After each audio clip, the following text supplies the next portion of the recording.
श्री कृष्णा श्री कृष्णा श्री कृष्णा।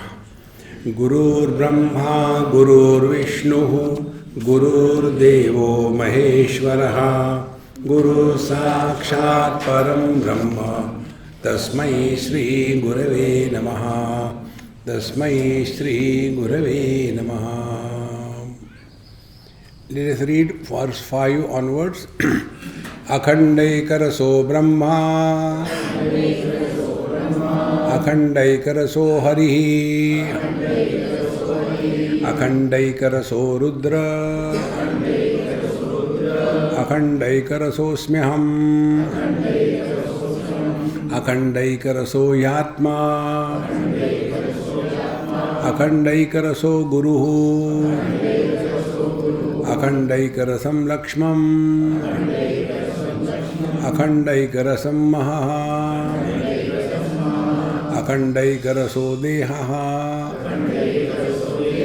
अखंडैकरसं मनः अखंडैकरसं चित्तम् अखंडैकरसं सुखम् अखंडैकरसा विद्या अखंडैकरसो व्ययः अखंडैकरसं नित्यम् अखंडैकरसं पदम् अखंडैकरसं किंचित् अखंडैकरसं परम् अखंडैकरसाद् अन्यत् नास्ति नास्ति षडानन। ये प्रश्न पूछा था षडानन षण्मुख ने कार्तिकेय जी ने कि हमें अखंड एक रस चिन्मात्र वस्तु बताइए। तो उन्होंने सबको बताते बताते आगे अखंड एक रसो देहा, हम कहने के लिए अलग है लेकिन है एक ही, सब में वही पंच महाभूत गए हैं। पुरुष का हो या स्त्री का हो, गधे का हो या घोड़े का हो, सब में वही पंच महाभूत है। अखंड एक रसम मनः, मन भी एक ही है। एक ही मन में आकार के कारण भिन्नता प्रतीत होती है लेकिन मन एक ही है, अनेक नहीं है। इसी प्रकार से अखंड एक रसम चित्तम, चित्त मन बुद्धि अहंकार ये सब एक ही है और सुख भी अखंड एक रसम है। धीरे धीरे हमारे सब जितने विचार हैं उनको निचोड़ करके अपने स्वरूप में ले आना है। यही विद्या है अखंड एक रसा विद्या। जिस विद्या से खंड का परिहार हो करके अखंड की सिद्धि होती है वह विद्या भी अखंड है और वही अव्यय है, उसका कभी नाश नहीं होता। इस प्रकार से परमात्मा पदम पद्यते इति पदम, जिसकी प्राप्ति होती है उस परमात्मा भी अखंड रस है। इस प्रकार से हे षडानन, हे कार्तिकेय, अखंडैक रसम किंचित अखंडैक रसम परम, जो भी छोटा मोटा भी है, ईशावासमिदं सर्वम यत्किंच जगत्याम जगत, बड़ा छोटा नहीं, सब केवल परमात्मा ही है।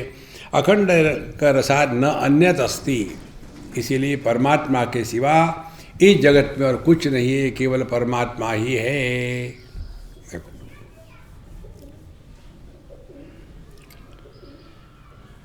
इस ज्ञान को ग्रहण करने के लिए सूक्ष्मता की आवश्यकता है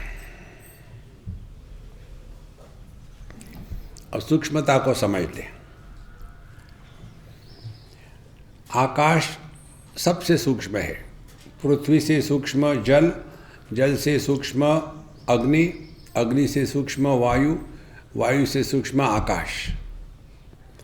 जो जितना सूक्ष्म होता है उसके लिए उतने प्रतिबंधक कम हो जाते हैं। देखो जैसे कांच में से हमको पत्थर फेंकना है, पत्थर स्थूल है तो ये कांच में से जाएगा नहीं। और यदि हमको एक एक्सपेरिमेंट करना है, एक गुब्बारा ले लो आप, उसको फुलाया नहीं है, गुब्बारा है, कोलैप्स है। अब उसमें हवा भरनी है, मुंह में डालो हवा भरो। हवा कहाँ जा सकती है? जहाँ जगह है वहाँ।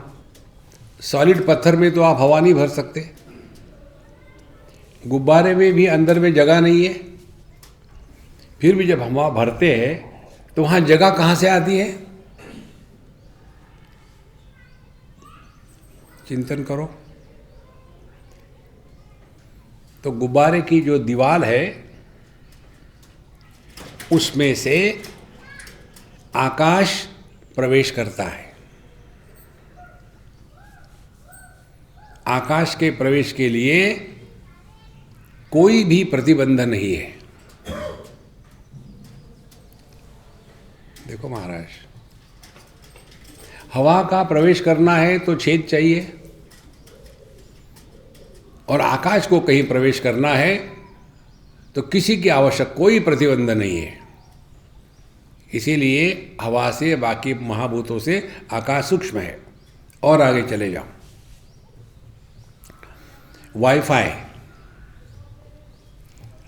वाईफाई के लिए दीवालों का कोई मतलब नहीं। तो वाईफाई के जो वेव्स है वो अति सूक्ष्म है। देखो, और उससे सूक्ष्म चले जाओ। जिन योगियों ने साधना करी है, अपने मन को जीत लिया है, वे हमारे मन में प्रवेश करते हैं और प्रवेश करके जो चाहे करवा लो। एक महात्मा जी के पास एक साधक गया और कहने लग गया कि मेरे से जप नहीं होता। बोले अब करो, अब हो जाएगा, कहो मेरे बाद। उसने कहना शुरू कर दिया। महाराज जी कहे और ये साधक कर रहा है जप। हो गया? हाँ जी हो गया अभी। फिर उसको लगा कि अब मैं जप कर रहा हूँ। 1-2 हफ्ते हुआ, फिर बंद हो गया। फिर गया, महाराज जी 2 हफ्ते तो मैंने जप किया था, लेकिन अब फिर जप रुक गया है। क्यों? बोले देखो बेवकूफ़, जब मैं कर रहा था तुम्हारे मन से, तुम नहीं कर रहे थे। तो मन जैसे वायु से आकाश सूक्ष्म है, सूक्ष्म से आकाश से सूक्ष्म वाईफाई है, उसी प्रकार से वाईफाई से सूक्ष्म मन है। देखो कितनी सूक्ष्मता बढ़ी। तो जैसी जैसी सूक्ष्मता बढ़ती है वैसे वैसे परवेसिवनेस, सर्वव्यापित्व और बढ़ जाता है। और परमात्मा सूक्ष्माति सूक्ष्म है। इसीलिए कोई भी देश काल वस्तु व्यक्ति परिस्थिति, इसका प्रतिबंध परमात्मा के लिए नहीं होता। देखो, इसीलिए यहाँ कहते अखंडैक रसम किंचित, अखंडैक रसम परम।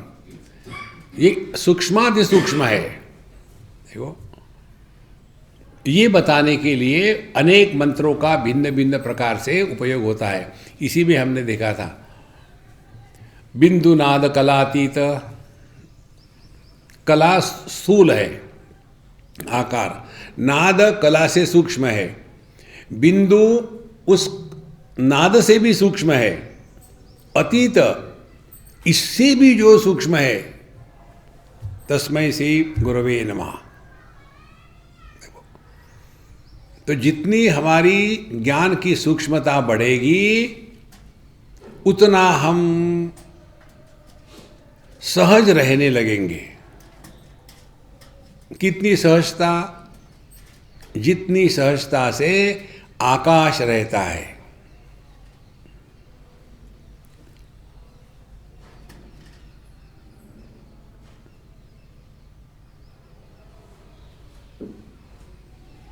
अखंडैक रसम परमम,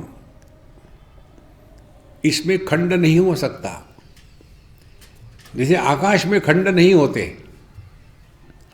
हम कल्पना कर सकते हैं पूर्व पश्चिम उत्तर दक्षिण की, लेकिन उसके कारण आकाश में लाइनें खींची नहीं जाती, काल्पनिक है। इसी प्रकार से इस अखंड एक परमात्मा तत्व में ये सब की सब बातें जितनी भी हमने देखी है, ये सब केवल काल्पनिक अध्यारोपित करी है। इस सब का जो अधिष्ठान है वहाँ हमको अपने दिमाग को ले जाना है। इसीलिए अखंडैक रसाद नास्ति किंचित हे षडानन, परमात्मा के सिवा कुछ है ही नहीं, यहाँ हमको अपना ध्यान लगाना है। तो जिसने परमात्मा का स्मरण चिंतन किया है उसके लिए अनेक प्रकार के भेद विकार इसका कोई महत्व नहीं, लेकिन हमारा ध्यान होता है भेद में, अनेकता में, विविधता में, तू मैं में। इसलिए जगत में ऐसे रहो कि ना कोई दोस्त बनाओ ना कोई दुश्मन बनाओ। देखो अभी हमको एक व्हाट्सएप आया था, फ़ोन भी आया, एक कोई सज्जन हमारे अच्छे मित्र थे, विद्वान थे, सत्संग करते थे, प्रसिद्ध थे, अब वो हरिओम हो गए। तो मैंने उनके पत्नी को लिख दिया, भगवान कृष्ण के चरणों में रुजू हो गए, रिलैक्स। तो उनके पत्नी ने तो ठीक से ले लिया, आध्यात्मिक प्रकृति की। उनका लड़का, स्वामी जी कहीं मेरे से गलती तो नहीं होगी। मैंने देखो तुम अपने माँ से सीखो, रोना धोना बंद करो। किसी के मरने के बाद रोना ये कोई फॉर्मेलिटी है क्या? अरे यार रोए नहीं, रो फटाफट खत्म करो यार। देखो ये चला चली का खेला है महाराज। लेकिन जगत में जब रहती है तब नाटक करना पड़ता है। ये तो ऐसे नहीं कहीं गए, कोई मरा है और आप वेदांती बन गए, वहाँ जाने के बाद लोग रो रहे, अरे रो मत यार तुमको भी मरना है। अरे वहाँ जाके मुंह फुला के बैठो 2 मिनट 4 मिनट, बस, ज़्यादा नहीं, उसमें उलझ मत जाना। इसीलिए आगे चलते हैं, दूसरा प्रसंग 10वें श्लोक से 23वें श्लोक तक दूसरा प्रसंग है। अखंडैकरसान्नास्ति अखंडैकरसान्नहि अखंडैकरसात् सात्विक किचित् अखंडैकरसादहम् अखंडैकरसं स्थूलम् सूक्ष्मं चाखंडस्वरूपकम् अखंडैकरसं वेद्यम् अखंडैकरसो भवान्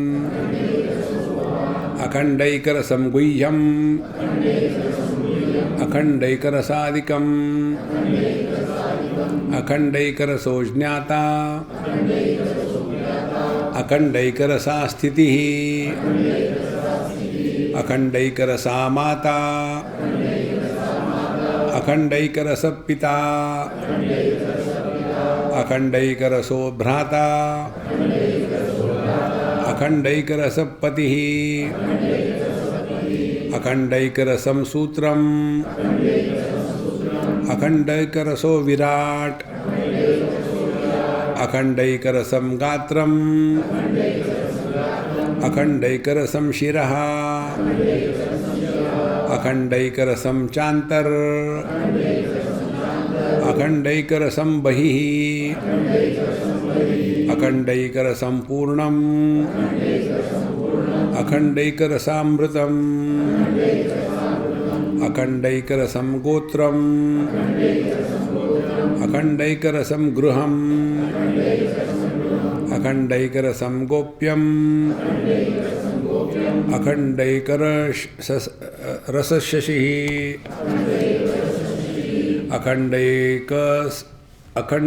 अखंडैकरस्तारा अखंडैकरसो रविः अखंडैकरसं क्षेत्रम्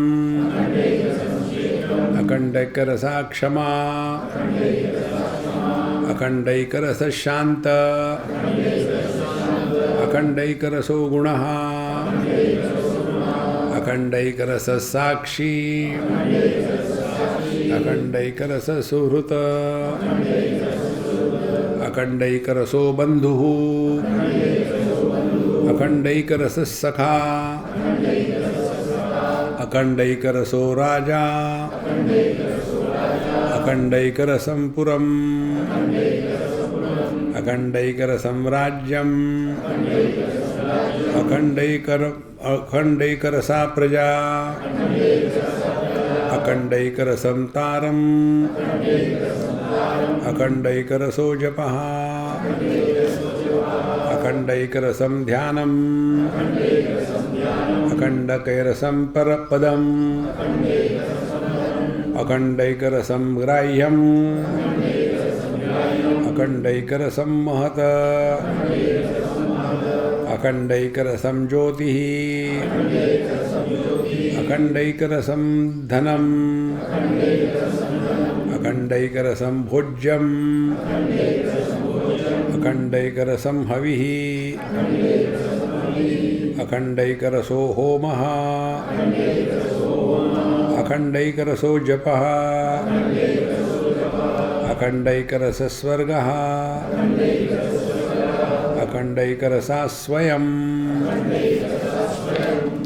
अब इन 10-15 श्लोकों में एक तत्व बताया है जो कर्मकांड को लेकर के, जगत को लेकर के बताते। जितना भी जगत में विविधता का विस्तार है वो सभी एक ही तत्व का विस्तार है। इसीलिए इसके सिवा अन्य कुछ है ही नहीं। अखंडैक रसान नास्ति, अखंडैक रसान नहीं, इस तत्व के सिवा अन्य कुछ भी नहीं है। तो क्या क्या है? स्थूल सूक्ष्म, देखो स्थूल सूक्ष्मता यह केवल एक ही तत्व पर अध्यारोपित करी गई है। उपाधि के कारण सूक्ष्म को स्थूलत्व प्राप्त होता है। देखो उपाधि के कारण, शादी के पहले अच्छी फिगर थी, शादी के बाद उपाधि आ गई, फिगर बिगड़ गई, स्थूलत्व आ गया। तो एक ही आदमी उपाधियां चढ़ाई तो अनेक बन गया। स्थूलत्व माने अनेकता, विस्तार। इसीलिए जगत में कुछ भी ऐसा नहीं है कि जो परमात्मा के सिवा है। स्थूल सूक्ष्म वेद्यम, जो भी जाना जाता है, जानने वाला, जाना गया, उसी प्रकार से गुह्यम अखंडैक रसादिकम, जितनी भी सूक्ष्मता है, जो गुह्य है वह भी ज्ञाता भी परमात्मा ही है। उसी प्रकार से माता पिता भ्राता पति पिता, ये सब के सब जितने भी हैं उनमें सब में परमात्मा का दर्शन करना, यही अध्यात्म की साधना है। और इसका तात्पर्य ये नहीं है कि मैकेनिकली रहे, अपने हृदय में वो भाव होना चाहिए। देखो जितना ये भाव दृढ़ होगा, यो ये श्रद्धा स एव सहा, ये बहुत बड़ा सिद्धांत है। हमने अपने को किस रूप से स्वीकार किया है? हमने अपने को यदि स्त्री पुरुष के रूप में स्वीकार किया है तो हमारा जगत का दर्शन भिन्न होगा। हमने यदि अपने आप को ब्रह्मचारी गृहस्थ वानप्रस्थ के रूप में स्वीकार किया है तो हमारा जगत का दर्शन भिन्न होगा। हमने यदि अपने आप को गुजराती बंगाली माना है तो जगत भिन्न होता। और यदि हमने अपने इस अखंडानंद मद्वयम के रूप में स्वीकार किया है तो वहाँ से जगत केवल परमात्मा मात्र है। इसीलिए परमात्मा का दर्शन जब तक के आत्म रूप से नहीं होता तब तक के हमारी साधना अपूर्ण है। और फिर साधना अपूर्ण होगी तो क्या होगा? दुकान खुल जाएगा। कौन सा दुकान? आशीर्वाद दो, इच्छाओं को पूरा करो, गुस्सा आया तो कर्ज करो, शाप दे दो। देखो महाराज, जहाँ जहाँ इच्छाओं के पूर्ति का धंधा है वहाँ द्वैत को सत्य के रूप में स्वीकार किया गया है। देखो वहाँ आशीर्वाद भी होगा और शाप भी होगा। आपने पुराणों की कहानियों में कई बार पढ़ा होगा, अमुक अमुक महात्मा ऋषि थे, उनको बहुत गुस्सा आ गया, फिर उन्होंने गुस्से में शाप दे दिया और फिर वो उसका शाप लग गया, फिर उसका सत्यानाश हो गया। देखो शाप तभी दे सकते हैं जब हमने अन्य को सत्य माना है तब। इच्छा तभी कर सकते हैं जब अन्य को सत्य माना है तब। देखो आशीर्वाद तभी दे सकते हैं जब हमने अपने आप को अन्य से श्रेष्ठ माना है। माँ बाप देते हैं आशीर्वाद बच्चों को, बच्चे माँ बाप को नहीं देते आशीर्वाद, क्योंकि मैं श्रेष्ठ हूँ। देखो महाराज, जहाँ जहाँ ये काम धंधा होता है ना, आशीर्वाद, इच्छा पूर्ति, किसी को शाप देना, ये संपूर्ण द्वैत का संसार है। देखो कितनी महत्व की बात है। लेकिन हम उसमें इतने फंस जाते हैं, जहाँ भी जाएंगे, जाने का तात्पर्य एक ही है, अपनी इच्छाओं की पूर्ति हो। महाराज जी आशीर्वाद करो, क्या आशीर्वाद करें, नहीं हमारी इच्छा पूरी हो। जहाँ इच्छाओं को पूर्ति का धंधा है वहाँ से बच के रहो। फिर मंदिर में जाके क्या करें, कुछ मांगना तो पड़ेगा। एक मांगो, क्या, हे भगवान हमारे अंतःकरण में एक भी इच्छा का जन्म ना हो। देखो तुकाराम महाराज के जीवन की कहानी हमने कहीं पढ़ी। उनके सामने रिद्धि सिद्धि आ गई और कहने लगे देखो आप, भगवान ने हमको भेजा है, आपकी जो इच्छा हो पूरी कर लो। उन्होंने कहा मुझे कुछ नहीं चाहिए। बोले ऐसे नहीं, हमको पनिशमेंट मिलेगी यदि हमने आपको बिना कुछ दिए वापस लौट के आए तो ये हमारे गवर्नमेंट में गुनाह है, हमको देना ही पड़ेगा, आपको लेना ही पड़ेगा। उन्होंने कहा मुझे कुछ चाहिए ही नहीं, मैं क्या मांगूं। नहीं नहीं नहीं, आप हम पर तरस खाओ, हमको कष्ट हो गया, हमको परेशानी होगी, पनिशमेंट होगी। बोले अच्छी बात है, तुम्हारे लिए मैं मांगता हूँ, क्या आप वापस जाओ तो वापस मत आना। मांग लिया। केवल कहना पूर्णमदः पूर्णमिदं पूर्णात् पूर्णमुदच्यते, और डर थोड़ा पूर्णस्य पूर्ण। देखो महाराज, ये सब देखो दुनिया में तो कितना आनंद है। इसीलिए एक भी इच्छा मन में उद्गम हो ही नहीं सकती। और इसीलिए सबको जो है ठीक है, माँ बाप भाई बहन ठीक है, अपने जगह में जो करना है करो और मौज में रहो, परेशान मत होना।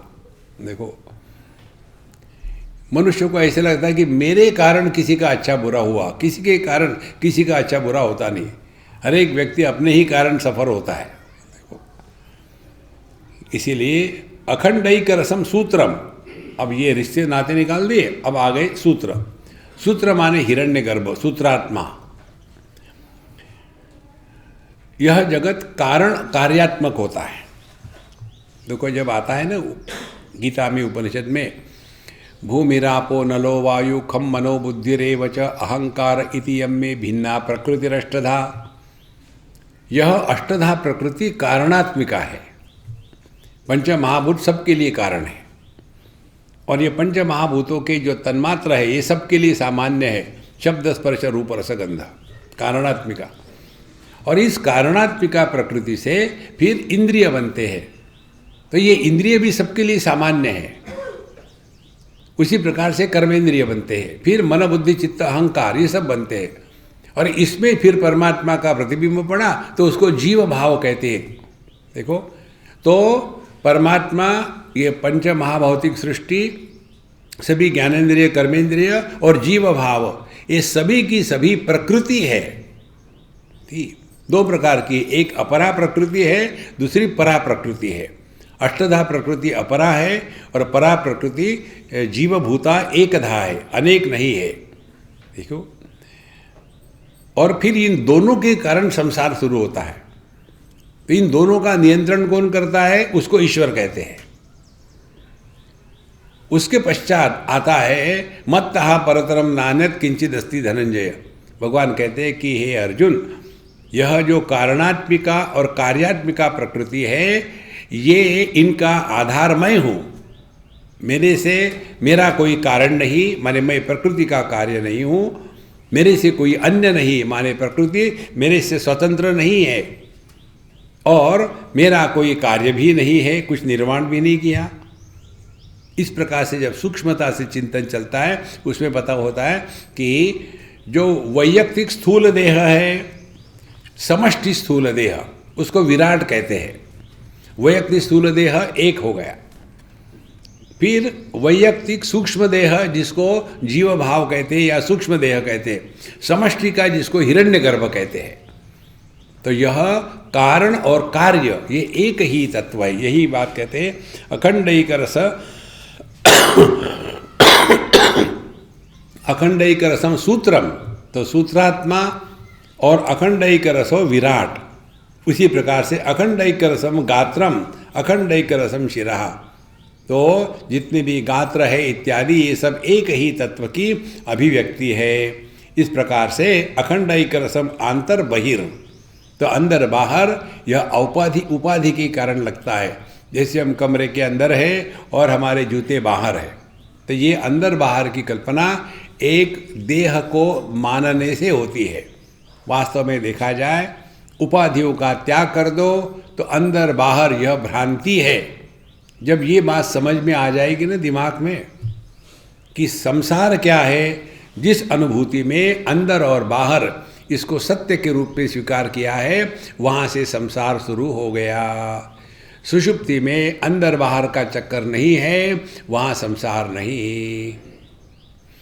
और ये अंदर बाहर क्यों शुरू होता है जागृत में? क्योंकि हमने अपने आप को देह का माना है और हम देह के अंदर है, दुनिया देह के बाहर है। देखो, ये अंदर बाहर का भेद उपाधि को महत्व देने से है। इसीलिए कहीं भी घूम घाम के आ जाओ, यही दो चीज़ें मिलेगी आपको अध्यात्म में, देहात्म भाव की निवृत्ति और जीवात्म भाव का निराकरण। ये यदि हो रहा हो तो आप जो भी कर रहे हो वो साधना है। देखो, फिर आप नर्मदा जी की प्रदक्षिणा करो, या गंगा जी में डुबकी लगाओ, या कैलाश में जा कर के कैलाशवासी हो जाओ। देखो, कोई मतलब नहीं। यदि आप कुछ भी कर रहे हो या ना कर रहे हो, लेकिन उसका परिणाम लक्ष्य देहात्म भाव की निवृत्ति और जीवात्म भाव के भ्रांति का निराकरण ये होगा, तो आप योग्य दिशा में चल रहे हैं। बाकी का सब कड़े शब्दों में कहे तो बकवास। देखो, यहाँ रोने धोने वाले का काम नहीं है। नायम आत्मा बलहीनेन लभ्या, नायम आत्मा डरपोकेन लभ्या। जो डर डर की जीते हैं उनके लिए नहीं है तत्व। देखो, ऐसा क्या, देखो किसी ने शाप दे दिया है तो ठीक है, शॉपिंग सेंटर चले जाओ। आज तक ना कुछ हुआ है ना कुछ होने वाला है। अखंडैक रसम सर्वम। देखो कितनी सृष्टियां आके चली गई। हम लोग जो कहते हैं ना अभी कलियुग चल रहा है और उसके बाद ये होगा वो, उसको लेकर के देखो अध्यात्म के लोग कैसे फंसे रहते। हमारे मथुरा में थे हम, तो वहाँ दुनिया में लिखा हुआ है चार जगह, जय गुरुदेव जय गुरुदेव, सत्य युग आएगा। पढ़ा, पूछ स्वामी जी इसका क्या मतलब है, आपका विश्वास है क्या इस पर सत्ययुग आएगा? हमने कहा उसको मारो गोली। आज का दिन क्या है? बोले आज संडे है। मैं कहता हूँ क्या, मंडे आएगा। और संडे के दिन बाद में क्या आएगा? मंडे तो आएगा ना। अब कौन सा युग चल रहा है? अभी कलयुग चल रहा है। तो कलयुग के बाद कितने युग है? 4 युग है। कौन से युग है? सत्य, त्रेता, द्वापर और कली। अब कलयुग है, बाद में क्या आएगा? सत्ययुग आएगा। ये इतना आसान है, इससे भी आसान है। कुछ नहीं आया ना कुछ गया है, मौज में रहो। देखो, इस पर आप चिंतन करो तो बड़ा आनंद आता है। हाँ सोमवार है, मंगलवार, काहे का सोमवार मंगलवार? कुछ नहीं होता। ये सब सार्वजनिक बेवकूफ़ी है। देखो महाराज, इतने हम उलझ गए हैं इस दुनिया में, और उलझाने के लिए फिर ये ग्रह वहाँ जाएगा, ये इसका लग्न होगा, उसकी विवाह होगा, उसका डाइवोर्स होगा। ये ग्रह भी अपने में झगड़ा करते रहते। कन्हैया को पकड़ो और मौज में रहो। भाई सब ठीक है।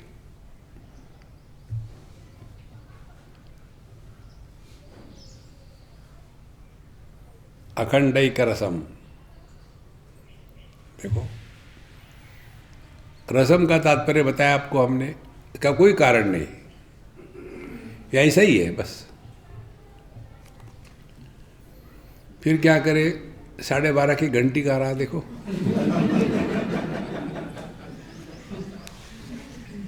और क्या है,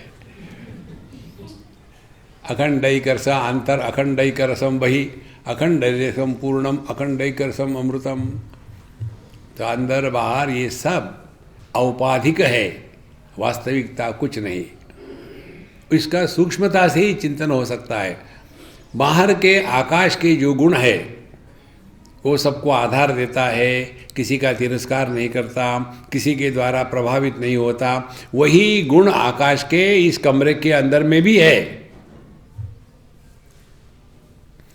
तो हम ये अंदर बाहर इसलिए कह रहे हैं कि हमारा दिमाग ये कमरे पर गया है। यदि केवल आकाश की तरफ रखो तो अंदर बाहर भ्रांति है, कोई मतलब नहीं। ये कमरा टूट जाए तो आकाश को कुछ नुकसान नहीं होगा, वैसे ही देह नष्ट हो जाएगा तो हमको कुछ नहीं होगा, परेशानी आपको होगी। अब क्या करें, हम अपने पड़े रहेंगे, अपना टाइम ले रहे, जल्दी नहीं है। देखो महाराज, अखंडैक रसम गोत्रम अखंडैक रसम गृहम अखंडैक रसम गोप्यम अखंडैक रसम शशि।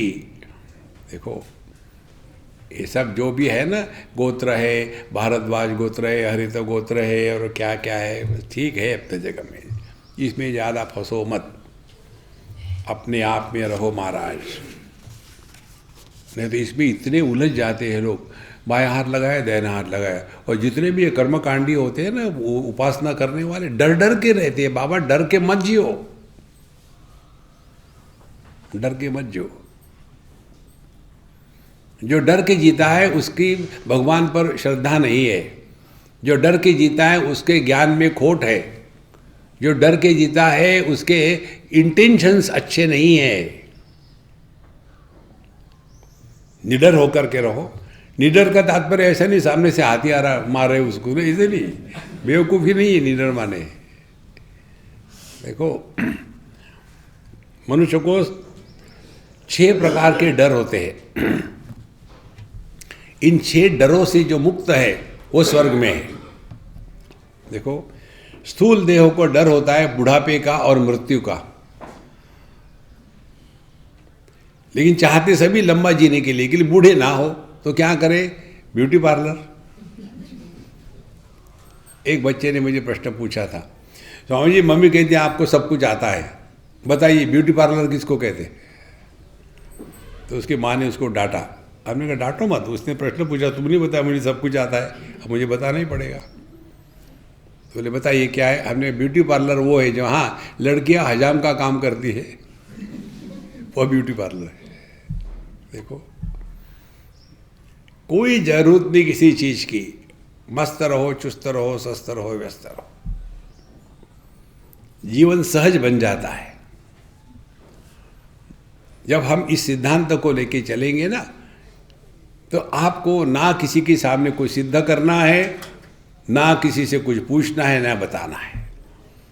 इसीलिए अखंडैक रसस्तारा अखंडैक रसो रवि, यह संपूर्ण सृष्टि, चंद्रमा तारा सब एक ही एक है। और अखंडैक रसम क्षेत्रम अखंडैक रसा क्षमा, क्षमा माने पृथ्वी, अखंडैक रस शांत अखंडैक रसो गुण अखंडैक रस साक्षी अखंडैक रस सुहृद। अब ये साक्षी को समझ लो, बाकी की ठीक है। शांत अखंड, शांत होगा अखंड ही होगा, जहाँ खंडित है वह अशांति है। तो साक्षी का समझ लो। जगत में व्यवहार करते समय दृष्टा भाव से जीना है। दृष्टा भाव से जीना माने देखो सुनो मत बोलो, दृष्टा भाव से। आंखें बंद नहीं करनी, देखो चलो, टिक्का टिप्पणी करने की कोई जरूरत नहीं। फिर जब हम ध्यान के लिए बैठते हैं तो मन में जो विक्षेप आते हैं, तो उन विक्षेपों के प्रति हमारे मन में साक्षी भाव होना चाहिए। अब ध्यान से सुनना, यहाँ एक सूक्ष्म बात है। इसका अर्थ क्या निकलेगा हमारा, कि हर एक व्यक्ति में जैसे जीव एक अलग अलग होता है, वैसे साक्षी भी अलग अलग होता है। ये महा बड़ी गलती है। साक्षी हर देह में, हर व्यक्ति में अलग अलग नहीं होता। साक्षी एक ही है। इसको अलग अलग इसलिए मानते हैं क्योंकि हमने अपने को जीव अलग अलग माना है। देखो, इसीलिए यहां कहते हैं अखंडैक रस साक्षी, अखंडैक रस सुहृद। तो यदि हमने इस साक्षी भाव को जागृत किया तो क्या होगा, हमारे मन में आने वाले किसी भी वृत्ति के द्वारा हम प्रभावित नहीं होंगे। और यह जो अनुभूति है ये केवल अपने वृत्ति को लेकर के नहीं, किसी ने कुछ भी कहा, कुछ भी हुआ तो भी अपना साक्षित्व नष्ट नहीं होगा। नहीं तो मेडिटेशन करते समय साक्षी, उसके बाद में भक्षी, नो, साक्षी भाव टूटता नहीं। साक्षी भाव अखंड है। जो टूटता है वो परेशानी है, वो सत्य नहीं है। अखंडैक रस साक्षी, अखंडैक रस सुहृद, जितने भी है अपने दोस्त दुश्मन सब एक ही है। अखंडैक रस बंधु, अखंडैक रस सखा, अखंडैक रसो राजा, अखंडैक रसम पुरम। देखो, जितनी भी दुनिया है उस सब में एक ही तत्व का हमको अभ्यास करना है। अखंडैक रसा प्रजा, अखंडैक रसा तारम। तारम माने राम नाम। तार मंत्र जो होता है उसको राम नाम कहते हैं। वाराणसी में जो देह छोड़ते हैं ना, जब जलाते हैं उनको, उस समय उनके कान में शिवजी आकर के राम नाम का मंत्र देते हैं।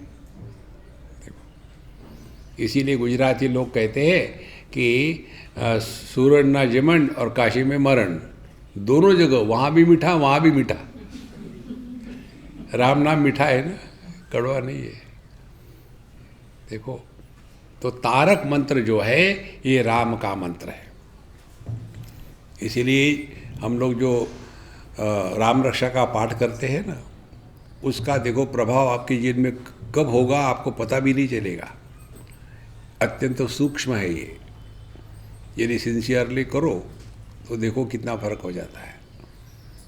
एक कोई है हमारे पहचान के, उनको बड़ी परेशानी, सब प्रकार के जादू टोने दवाई सब किया, उससे कुछ छुटकारा ही नहीं। तो मुझे कहा, हमने कहा भाई मुझे एक ही मालूम है, राम रक्षा का पाठ करो। जैसे उन्होंने राम रक्षा का पाठ शुरू किया, सभी की सभी समस्या, आर्थिक, भौतिक, सामाजिक, मानसिक, एक क्षण में गायब। अब वो उसको 24 घंटे चलाते अपने घर में, 24 घंटे। यह सिद्ध मंत्र है और इसीलिए इस मंत्र में परमात्मा प्रकट होता है। इसलिए कहते हैं अखंडैक रसम तारम, अखंडैक रसो जपा। तो यही जो जप है ये अखंड चलना है। अहम ब्रह्मास्मि का ही जप अखंड चल सकता है। जिस जप में खंडन है वहाँ प्रयत्न है। अपना होना ये अखंड अनुभव है। इस अखंडित अनुभूति में नित्य निरंतर रहना ये तभी संभव है जब दुनिया को लेकर के हमारे मन में कोई विक्षेप इत्यादि नहीं आएंगे। यदि विक्षेप इत्यादि आ जाते हैं तो हमारा मन इधर उधर भटक रहा है। अच्छा महाराज, अखंडैक रसम ज्योति ही, अखंडैक रसम धनम, अखंडैक रसम भोज्यम, अखंडैक रसम हवि। तो जितनी भी चीज़ें हैं जगत की, पूजा पोथी, पैसा, धन दौलत, भोग, भोग्य, ये सब का सब परमात्मा का ही स्वरूप है। और उसी प्रकार से जितने भी कर्म कांड है, अखंडैक रसो होमः, अखंडैक रसो जपः, अखंडैक रस स्वर्गः, अखंडैक रस स्वयं, अल्टीमेटली ये सब का सब अपना ही विस्तार है। इसमें अखंड एक रसो जपहा, इस पर जरा चिंतन करें।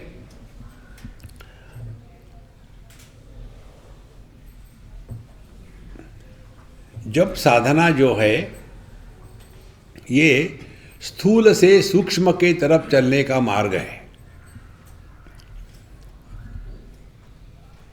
स्थूल वैखरी वाणी से होता है, श्री राम जय जय राम, यह स्थूल जप है। और फिर यही जप जब मध्यमा वाणी में प्रवेश करता है तब ये परश्रुति गोचर नहीं होता। जैसे हम आपसे जो बात कर रहे हैं इसको कहते हैं वैखरी वाणी, परश्रुति गोचर, जो अन्य सुन सकते हैं। उसमें लेकर के जप करो, श्री राम जय जय राम, श्री राम जय जय राम। फिर यह जब वैखरी वाणी में परिपक्व और पवित्र हो जाता है, देखो भगवान के नाम से ही वाणी पवित्र होती है। वाणी को पवित्र करने का एकमात्र उपाय है परमात्मा का अखंड नामस्मरण, वैखरी वाणी से। देखो जब ये वाणी पवित्र और परिपक्व हो जाएगी तो अपने आप ये भगवान का नाम जो है मध्यमा वाणी में प्रवेश करता है, उसको वीसा मिल गया। अब मध्यमा वाणी में प्रवेश करेगा और मध्यमा वाणी में प्रवेश होने के पश्चात फिर वहाँ ये जब चलता रहेगा जो परश्रुति गोचर नहीं होगा, लेकिन वहाँ भी प्रयत्न की आवश्यकता होती है। कहीं इधर उधर मन भटक गया, अरे जप नहीं कर रहे, जप करो, दूसरा नहीं सुन सकेगा, लेकिन हम जप कर रहे हैं ये भान रहेगा। ये मध्यमा वाणी में जप ने, मंत्र ने प्रवेश किया है।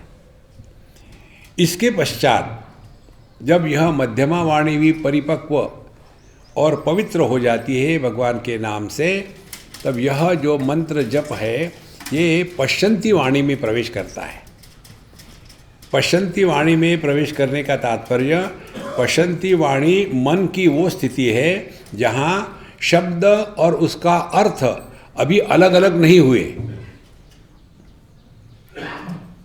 देखो जैसे आपने चना लिया, कड़क है, उसको पानी में भिगो के रखा रात भर तो फूल गया, लेकिन उसके जो दो कोटिलेडन है वो अलग नहीं हुए, अलग होने के लिए तैयार है, फूला हुआ चना। उस प्रकार से पश्यंती वाणी वो स्थिति है जहाँ मन अभी वाणी के रूप में प्रकट होने के लिए तैयार है लेकिन प्रकट नहीं हुआ। मन ही वाणी है, देखो। और फिर परावाणी जिसमें अभी शब्द का जन्म नहीं हुआ।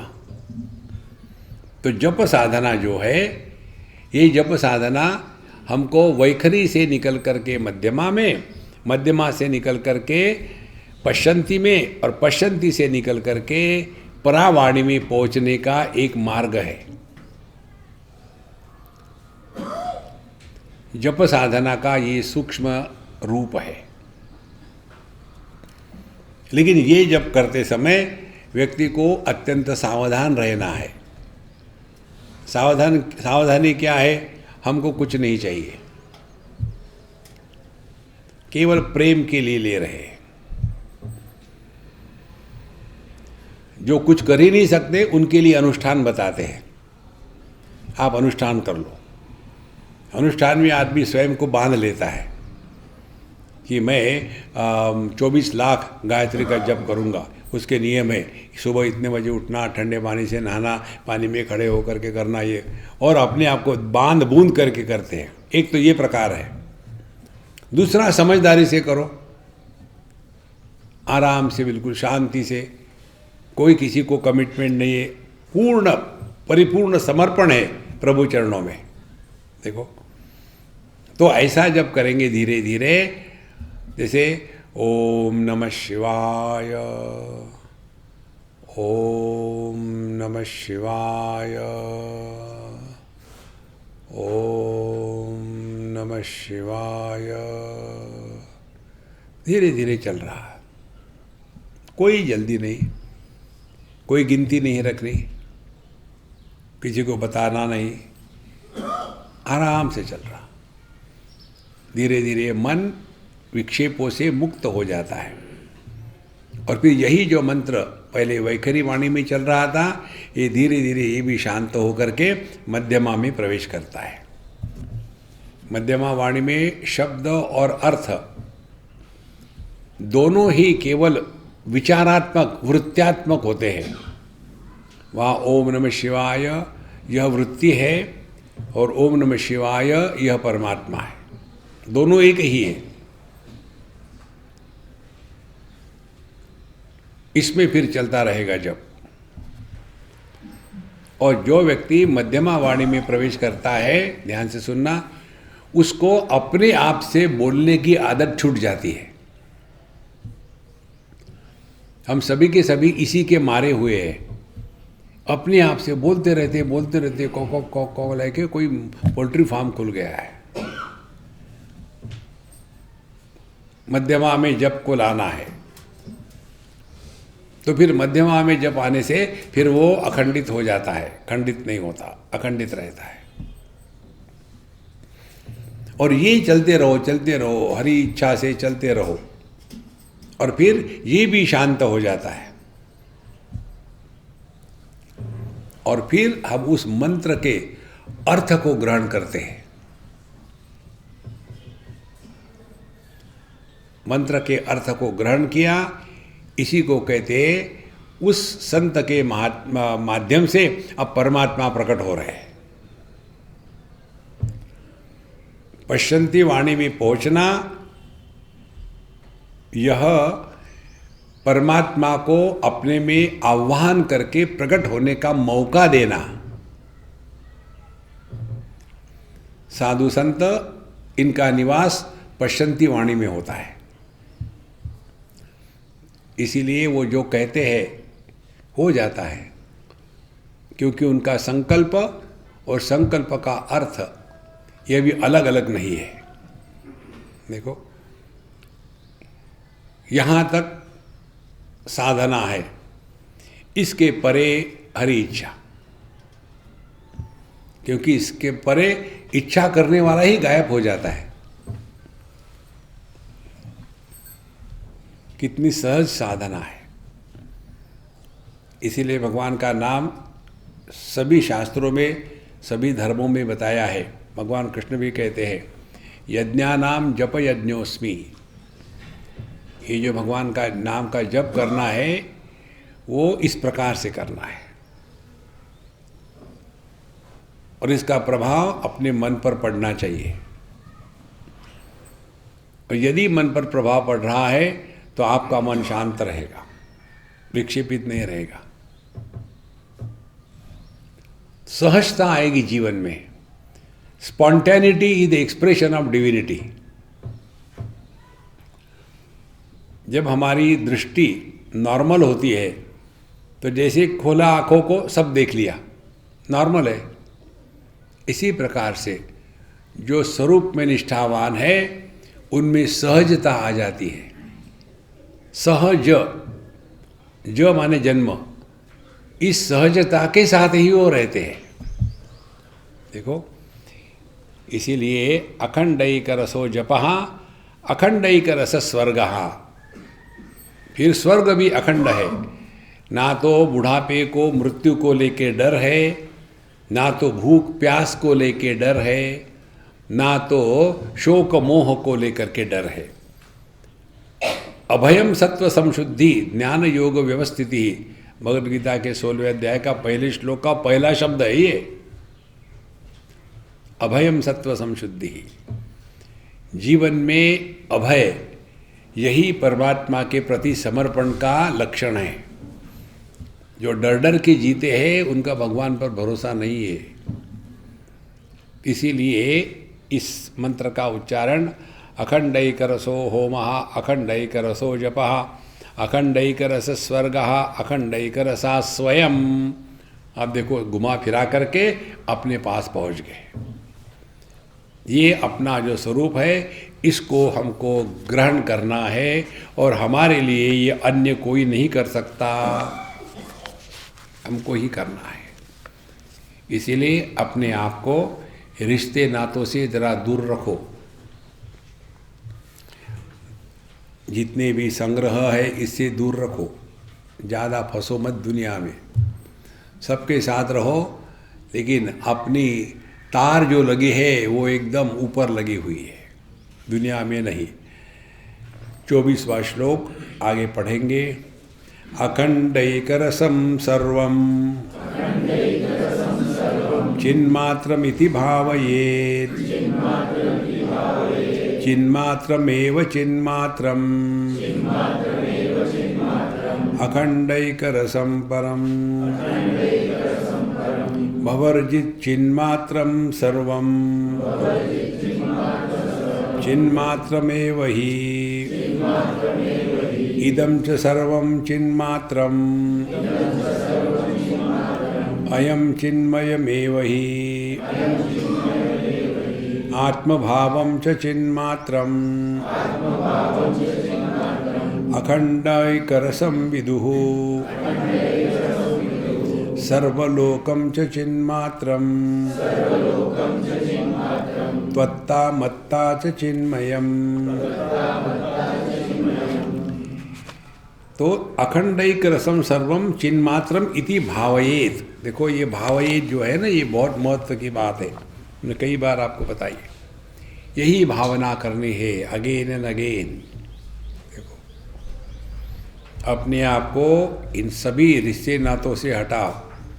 इसीलिए हमने आपको बताया ध्यान में जब बैठते हैं तो सबसे महत्व की साइकोलॉजिकल एडजस्टमेंट है कि आई एम नोबडी। जितना आप नोबडी का अभ्यास करेंगे उतना आपको अपने बारे में ना बोलने की इच्छा होगी, ना किसी के बारे में कुछ पूछने की इच्छा होगी।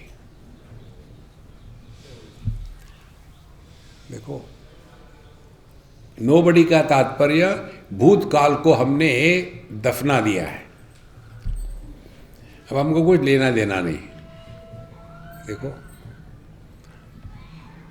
नहीं तो जो शुरू हो जाता है यहाँ वहाँ, हम यहाँ थे हम वहाँ थे, और ऐसे नहीं कि ये गृहस्थ लोग करते, बाबा जी लोग भी वही करते हैं। देखो एक महात्मा जी हमारे अच्छे घनिष्ठ मित्र हैं, बहुत बूढ़े हैं, हो गए कोई 98 के करीब हो गए इस समय, 2 साल से नहीं मिला मैं उनको। तो जब भी मैं उनको मिलने जाता हूँ तो वो मुझे कभी पैर छूने नहीं देते, गले लगते हैं। नहीं बंगाली है वो, नहीं महाराज आपको हमारे हृदय में है, ठीक है हृदय। पहला उनका प्रश्न, अब बूढ़े हैं तो भूल जाते हैं वही प्रश्न कितनी बार पूछा है। आप सोच सकते हैं मेरी उम्र कितनी है? तो मैं वही स्टैंडर्ड जवाब देता हूँ, महाराज ऐसे लगता है कि आप 65 के करीब हो गए, 62-65 के बीच में। हाँ मुझे सभी लोग ऐसा सोचते हैं। मालूम है मेरी उम्र कितनी है? 98 years 7 months 52 days और 13 days। कितना गणित कर रहे हैं, एक एक दिन। विद्वान है, सब कुछ है, लेकिन फंसे उसी में। छोटे बच्चे होते हैं ना, छोटे बच्चों को बोले तुम्हारी उम्र कितनी है? माँ कहती है 3 साल का। 3 साल का नहीं मम्मी, 3 साल 2 महीने। उसको 2 महीने का महत्व होता है। देखो इतने फंसे हैं हम इसमें। इसीलिए सब चीज़ों से अपने आप को हटाओ महाराज, नहीं तो हम इसी में पूरे जीवन में रहेंगे। अखंडैकरसं सर्वम अखंडैकरसं भावयेत्, यही भावना करें हम नोबडी है। कोई पूछता भी है तो झूठ बोल दो, झूठ बोलना पाप नहीं, हम झूठ के समर्थक हैं। लेकिन झूठ बोलना पाप कहने दो, हम कन्हैया के भगत हैं, राम के भगत नहीं है, हम कन्हैया के। कृष्ण भगवान ने कहा था ना, मैं युद्ध में हथियार नहीं लूँगा, लिया, क्या करना है कर लो, लिया।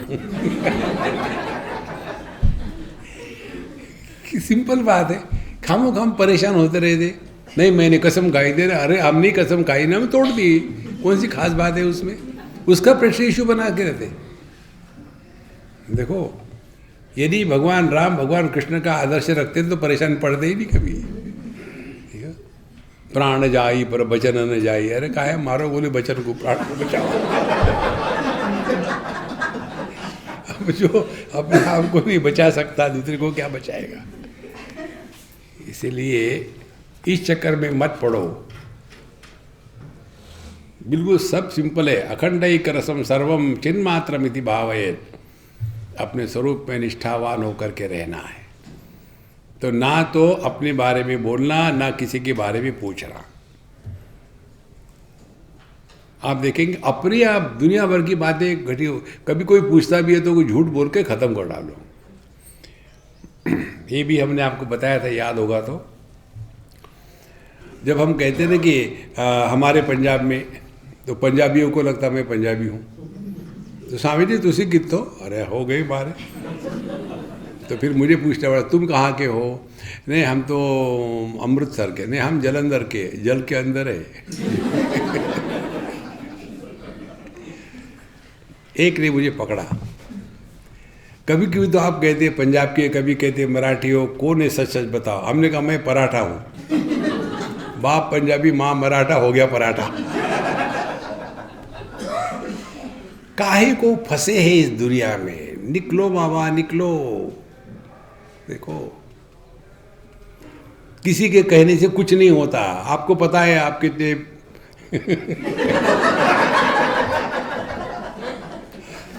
अब मैं नहीं कहूँगा, आपका अपना है।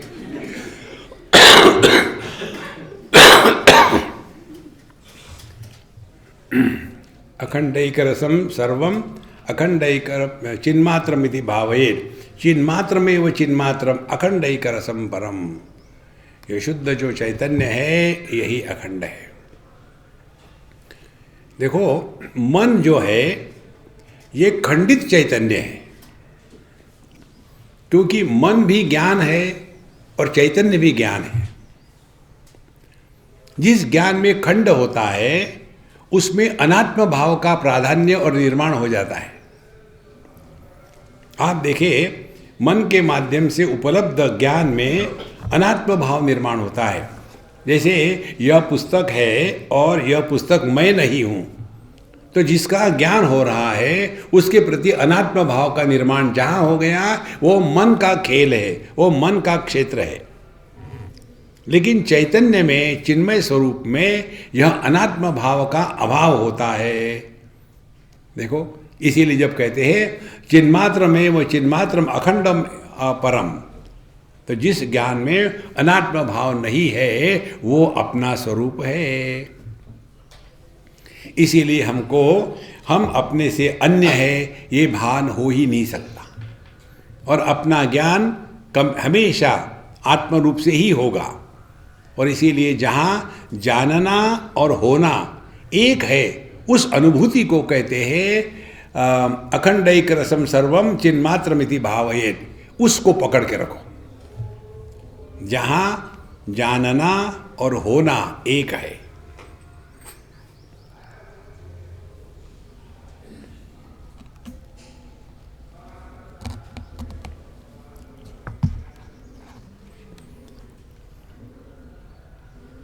हो गया ना मन शांत?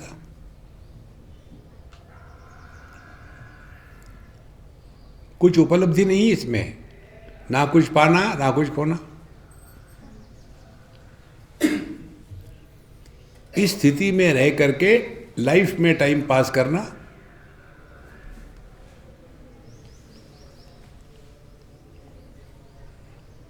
कुछ भी उपलब्धि नहीं, कुछ ना मिलना है ना कुछ खोना है।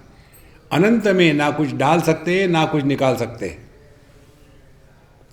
दोनों बराबर है। यही सत्य है। अखंडैक रसम सर्वम चिन्मात्रमिति भावयेत, यही भावना करे हमेशा। हम सच्चिदानंद स्वरूप है, अन्य है ही नहीं। और अपूर्णता का भी भान नहीं,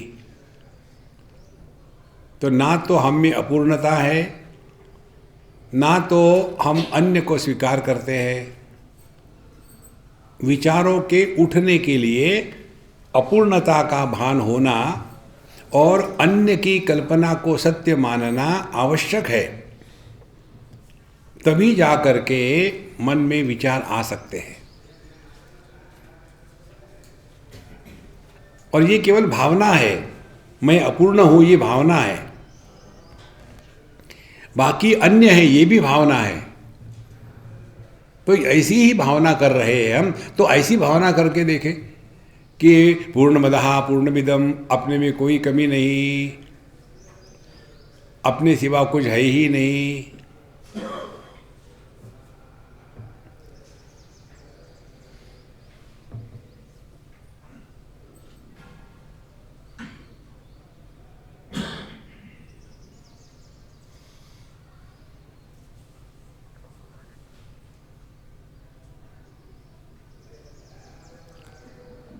सब गति रुक जाती है।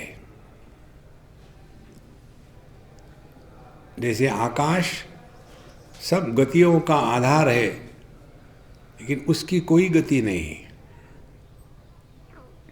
इसी प्रकार से प्रकृति के विकृति का आधार होते हुए भी हम पर कोई प्रभाव नहीं।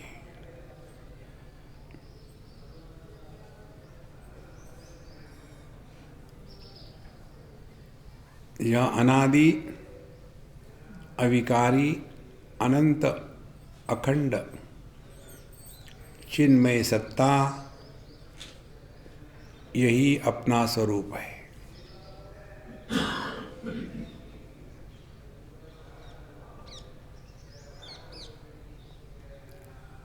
ये प्राप्ति नहीं है,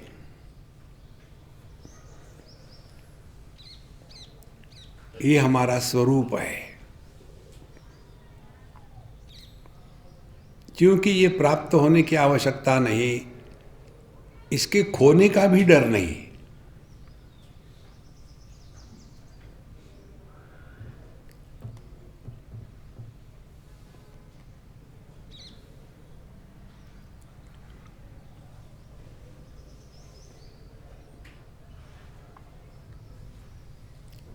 चिन्मात्रैकरसं भावयेत्।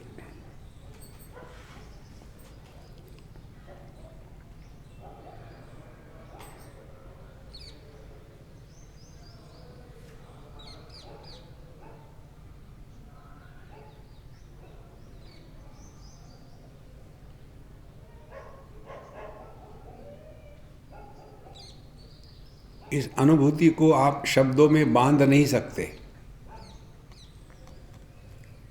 इसका वर्णन भी नहीं कर पाओगे।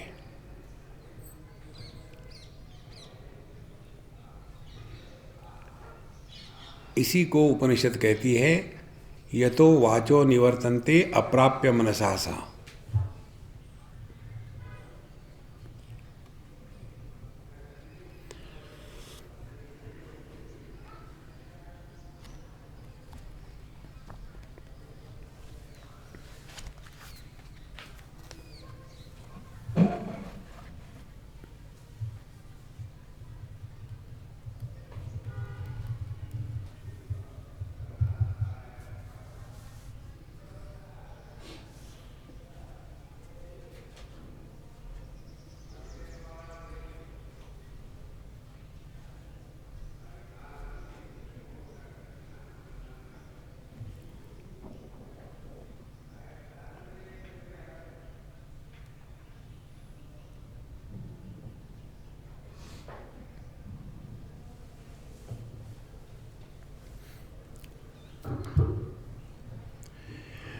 ओम पूर्णमदः पूर्णमिदं पूर्णात् पूर्णमुदच्यते पूर्णस्य पूर्णमादाय पूर्णमेवावशिष्यते।